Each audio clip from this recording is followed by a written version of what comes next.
the smart choices in the draft. Catch it next, brought to you by Smart, the official tournament telco partner of the MPL. Free to game, great games with Smart, free games for all. And going back to the draft ngayon dito, TDZ.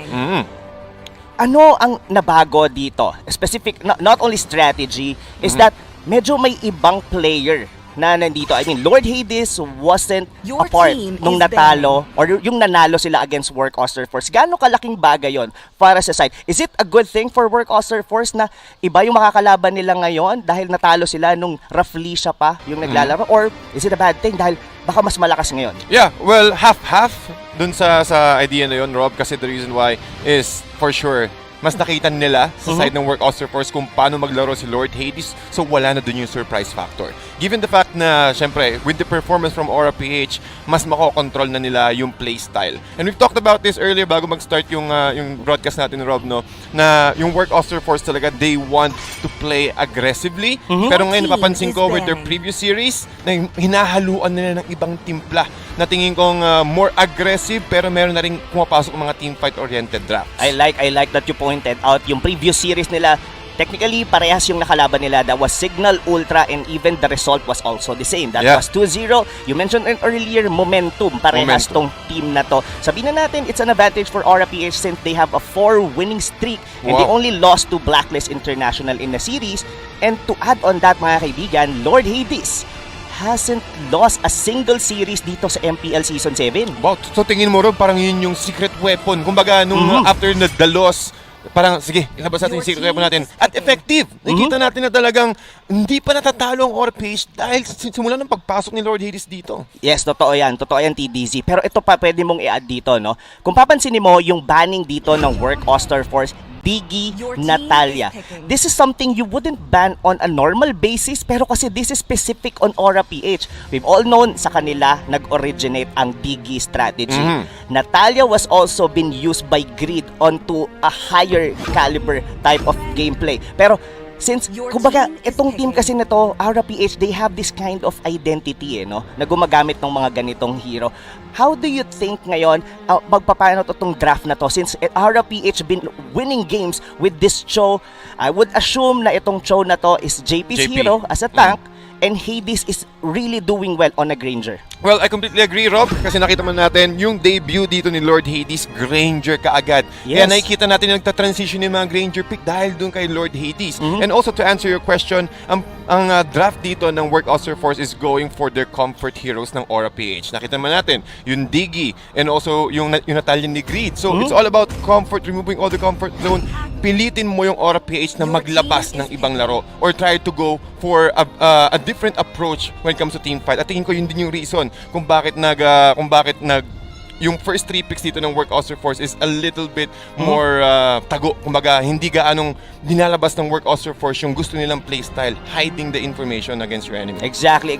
And to add on ito, no, kung iisipin mo, yung picking dito ng Work Oster Force, this was actually mentioned during the panel nila Butters na hindi nalalayo yung mga heroes ng dalawang team na to.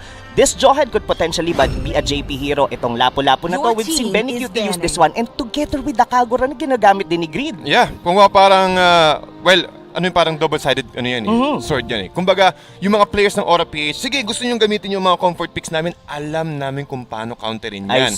Alam namin kung paano namin kontrolin yung laro ninyo. Pero Work Oster Force, I think this is really effective as well. Since Work Oster Force, sabi nga natin kanina na isa yung Work Oster Force sa mga teams na hyper-aggressive. Gusto nila lagi sumasulubsob. And looking at the picks here for Work Oster Force, meron silang static link with the Lapu-Lapu. Really good when it comes to team fights. And din yung napag-usapan natin kanina, hinahaluan nila ng unting team fight-oriented draft dito. And also playing aggressively with the Jawhead while controlling the jungle area of Aura PH.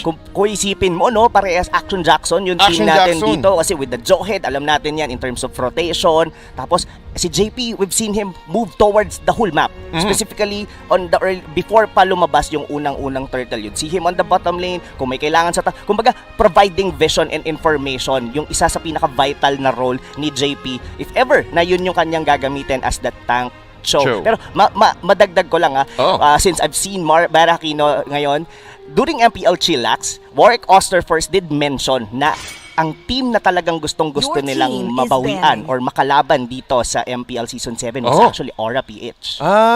So talagang nandito, ito na yung pagkakataon. Tingin ko talaga prepared na prepared dito yung Work This is Oster it. Force. It's really good for our first series here.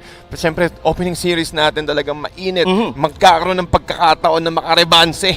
Kumbaga parang sa basketball, tol, yung RC namin na natalo namin ng first game, babawiin namin ngayon. Oo, kasi saka kung iisipin mo, medyo matagal na din kasi, 'di ba? We had a Holy Week, we had Your a week team na is hindi pa banning. nag-start because of course ECQ. So, parang ang haba na nung panahon nung nag-start doon. That was week 1 and we are now on week number 4. So, ngayon, will it be the story dito mga kaibigan? Will Work Oster First finally get a series win against Aura PH? And if they can do that, nasabi to kanina sa panel, pag nanalo sila ng series dito, sila ngayon ang magna number 1 sa kanilang bracket. Malaking bagay talaga ang series na to mga kaibigan. At syempre nag-aabang din ng Work Oster Force. Bukod pa sa bawi, is yung puntos na kailangan nila para makaangat lalo sa ating Your point team system. is Pero Rob, nakikita natin dito, no?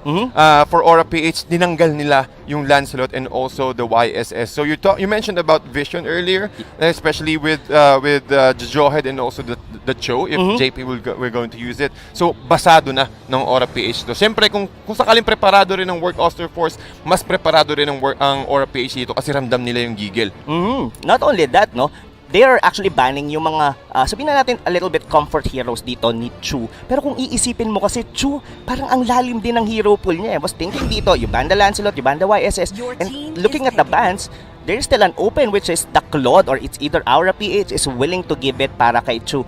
What do you think about this Popal and Kupa? Nagkakaroon din ng mga, sabihin na natin, popularized na mga sa draft natin, and most of the time, or often than not, nananalo pag mayroong Popal and Kupa. Well, kasi ang Popol and Kupa, bukod sa vision na kaya niyang ibigay using the Popol Surprise, nandun yung kagat eh. Yung factor na, Yung ngart-ngart. yung ngart-ngart. According kay Kuya Manjin Paldas. Oo, yung ngart-ngart niya, tol. Oo.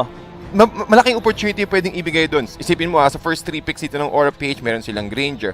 Pag nangart-ngart, yung lahat ng balang Rhapsody, doon makakapasok ka agad. So Ay. magandang setup ka agad yun. And also, kumbaga, kung sakaling pumili dito, well, up against Johead, pwede niya maiba to si Kupa instead of Popol. So like it's like a 50-50 pa, no? 50-50. Kung magbabato ka, it's Your almost the same thinking din, no? With Oo. the Selena. So like what we've said kanina, no?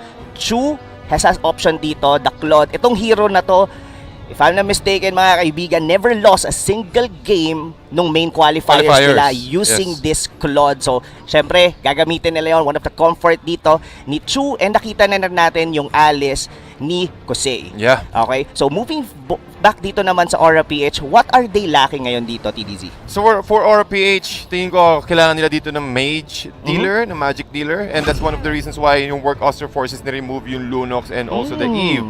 So, okay, Aura PH going for the Harith. So, makikipagsabayan ditong Aura PH. Alam naman natin, Rob, na ang Harith, isa sa mga power spike niya is once he reaches level 4. Indeed. Isang Zaman Force lang, pwede niya matanggal lahat ng energy shields dito ng Aura PH and play based on the current playstyle, maraming slow, maraming opportunity to catch ang Aura PH dito. Kung sakaling makakuha ng momentum ang Work Oster Force, since sila ang mga hyper-aggressive teams talaga na sabi nga natin control ang laban dito for the first series. Agree ako sa'yo dyan. And we've talked about yung kanina, yung early aggression. Nung nakita ko na nilock on yung Harito, this only state that the Granger, the Cho, and the Popal and Kupa will be our trio. Or siguro, pasabihin na natin, Hades will just have to farm on the jungle, tapos yung Cho and yung Popal and Kupa, yung manggugulo or rather magi-invade dito sa side ng Work Oster Force. So, eto na TDC. I'm really excited and thrilled na makita itong pinakaunang serye natin ngayong araw ng Sabado. Sino nga kaya ang magiging number 1 ng group number A? But before anything else, we would like to remind everyone that MPL Philippines Season 7 is under the supervision and regulation of the Games and Amusement Board. Yeah, ito na tayo mga kaibigan. First game of the day.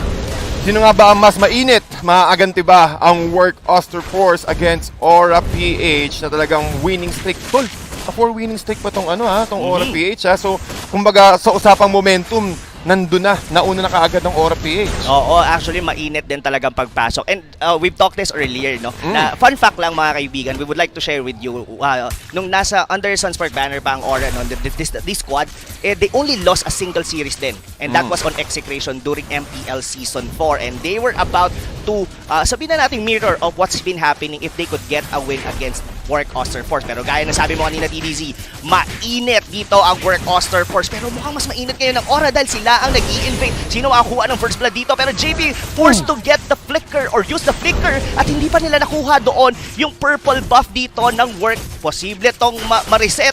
Pero ang ganda ng yung pag-hold on ng mga members dito ng Work, and that's bad news para sa Aura PH. Ang ganda ng pagkakakontrol, I completely agree. A little bit of a bad news since nakakuha agad ng tempo dito ang Work Oster Force. And sa RTZ, alam naman natin, isa sa mga aggressive mages, he's utilizing his flame shot perfectly. Talagang isa sa mga nakikita natin na ginawa niya before.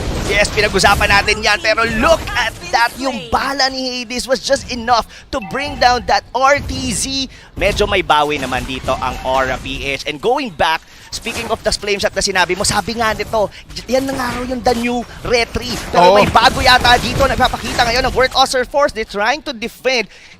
Dito ko nakilala yung Aura PH eh. Parang hindi silang basta-bastang kumukuha ng sarili nilang resources. They want to get what's yours and they try to defend what's theirs. Kumbaga, pino-force nila, rather, nag-i-invade talaga sila.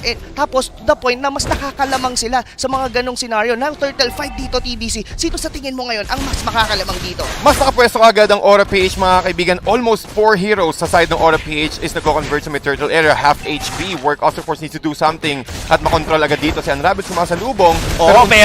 Pero pinapasok sila dito. Zinazola sila ni JP. Na-secure naman ni Hades doon yung turtle. Pero kapalit ng buhay yun ng Cho.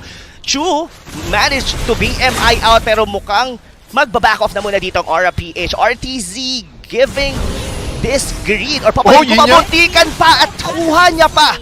Medyo nagkatansyahan pa yung dalawang mid heroes natin dito. And nung tumama, yun, bumalik doon si RTZ and get a kill.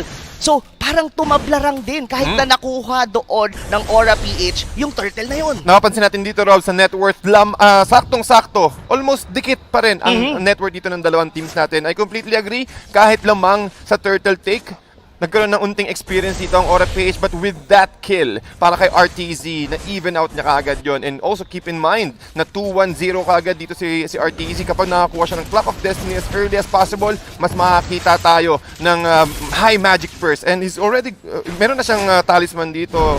And for sure, 430 gold na lang. Pero alam mo, TDC, no? I would like to comment dito yung ginagawa ni Unravel. Bakit? Binabantayan niya yung mga jungle creeps nila dito para hindi ma-invade ng Aura PH. We've mentioned this earlier, Aura PH mahilig silang manguha ng mga jungle ng kalaban kasi doon sila unti-unting nakakalamang on the game. Then potentially, they would take the turtle as well. Pero right at this series or this game, nababantayan ni Unravel dito yung invasion ng Aura PH. That's one of the reason bakit hindi rin nagiging malalim ngayon dito si JP. Indeed, at mukhang sumasalubong dito si JP, nag-brush check, pero mukhang masasandwich nila si Unravel, saktong-saktong pagkaka-flicker. Pero adding to what you mentioned earlier, Rob, battle of the economy ang nangyayari dito sa side ng Aura PH. Exactly, and looks like Aura PH dito, mga kaibigan, slightly have the advantage. Not only that, sila din ang unang nakabasag ng Torre dito against Work Oster Force. But looking at the draft dito, TDC, sabihin na natin dito, itong si Chu with the Claude could potentially mas makakalamang on the late game. Pero mamaya na natin pag-usapan yan dahil may turtle fight na naman na magaganap. May ejector kay RTC. Kaagura ang unang mawawala pero medyo malalim yata dito. Gustong pumalagpalag pa dito ng mga Aura PH. Greed is going in. Unravel will be taken down too for non-exchange dito. Mas lumamang ngayon dito ang Aura pero may kapalit yon. That's gonna be 3 more TZ. Pero TDZ, tingin ko mas lumamang pa rin doon ang Work Oster Force.